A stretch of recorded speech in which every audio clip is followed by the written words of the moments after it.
Bonjour à vous! Aujourd'hui, le sujet, c'est la votation du 28 novembre. Et oui, nous serons amenés, nous, peuple suisse, à se prononcer une fois de plus sur la loi Covid-19. Mais attention, ce n'est pas exactement la même chose que le 13 juin, puisque cette fois, nous serons amenés à voter sur les ajouts cachés du 19 mars. Vous savez, ceux qui ont été ajoutés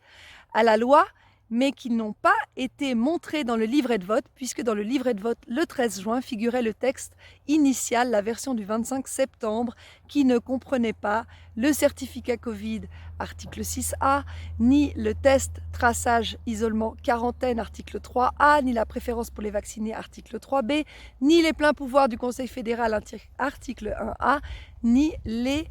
subventions supplémentaires pour la radio et la télé privée, article 14D. En tout, il y avait 41 différences entre le texte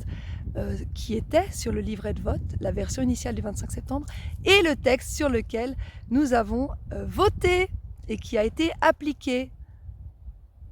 Heureusement, grâce au référendum qui a réussi à recueillir 187 433 signatures, donc près de 4 fois le nombre requis, eh bien, nous serons amenés à se prononcer sur ces ajouts fallacieux et cachés du 19 mars, dont plusieurs aides financières. Et oui, les aides financières, c'est le grand argument du Conseil fédéral qui nous dit que si on vote non à ces ajouts cachés du 19 mars de la loi Covid-19, eh bien, les aides financières disparaîtront. Or, cet argument est complètement fallacieux puisque, je l'ai déjà dit et je le répète, lorsque vous regardez les versions du 1er janvier 2022 ainsi que celles du 31 mai 2022, donc les prochaines versions de cette loi Covid-19 qui est en permanente mutation, eh bien vous voyez que 12 aides financières, les 12 aides les plus importantes sont supprimées du texte de loi. De cette façon, on voit que les aides aux entreprises, aux clubs sportifs, aux associations culturelles, aux jeunes qui débutent dans la vie, aux entreprises qui ne peuvent plus payer leurs employés parce que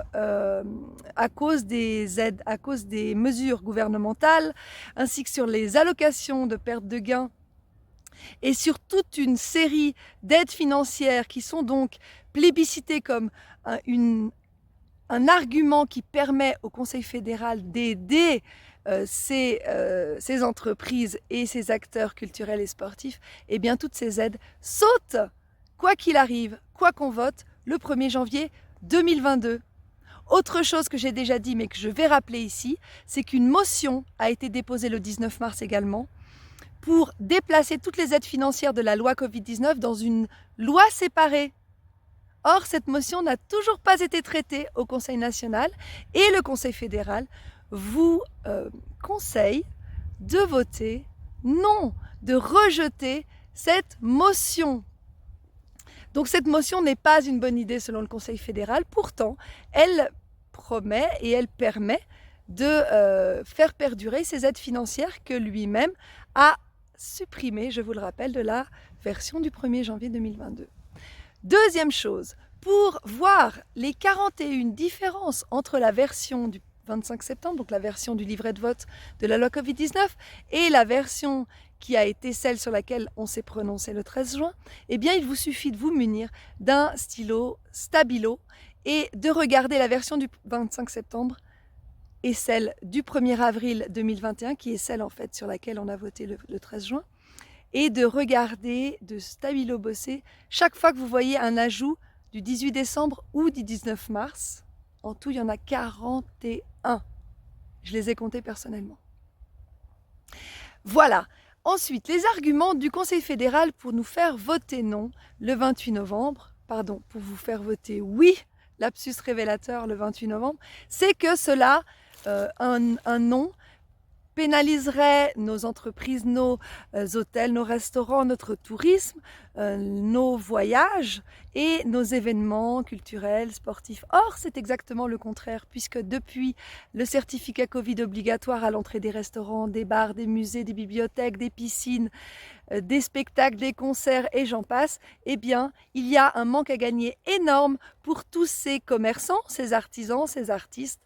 ces acteurs du milieu culturel et sportif, puisque nous qui décidons de ne pas être cobayes et de ne pas être tracés avec ce certificat de traçage, en fait, eh bien, nous sommes à peu près 35% de la population et ça fait un vrai manque à gagner. Donc c'est le certificat Covid obligatoire qui met tous ces commerçants dans une situation peu enviable et très inconfortable de manque à gagner et de revenus à la baisse. Donc une fois que le certificat Covid sera annulé, eh bien on n'aura plus ce problème de chiffre d'affaires en berne, messieurs et mesdames, les restaurateurs, les commerçants et les commerçantes, les acteurs du culturel, toutes les personnes qui ont des salles de spectacle, les personnes qui ont des bibliothèques, des musées, qui font des concerts, qui ont des cinémas et tous les lieux où nous pouvions autrefois nous réunir sans ségrégation, sans discrimination. Je rappelle que la discrimination est interdite par la Constitution article 8 qui dit que tous les êtres humains sont égaux devant la loi.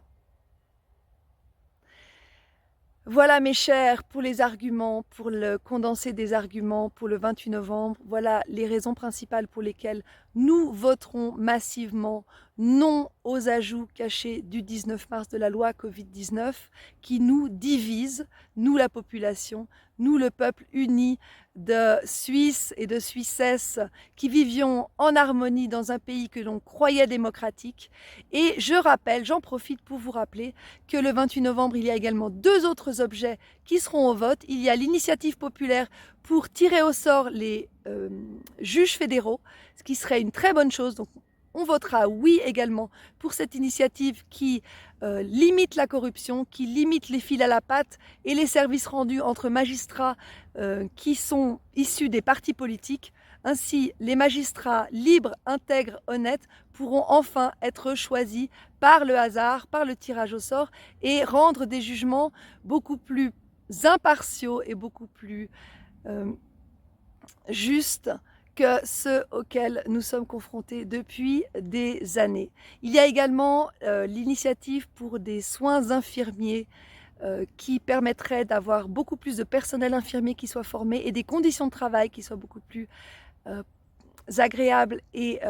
favorables à des soins de qualité en Suisse. Donc pour l'initiative pour les juges fédéraux tirés au sort et pour l'initiative pour les soins infirmiers, ce sera un grand oui et un grand non à la loi Covid-19 et à ses ajouts du 19 mars. On se voit le 28 novembre. Et n'oubliez pas, avant ça, le 13 novembre, une grande chaîne humaine, une grande manifestation à Genève, départ Place Neuve à 13h30, qui finira devant l'ONU avec une chaîne humaine OMS, Gavi, ONU, pour leur envoyer plein d'amour pour qu'ils changent leur fusil d'épaule et qu'ils reviennent à la raison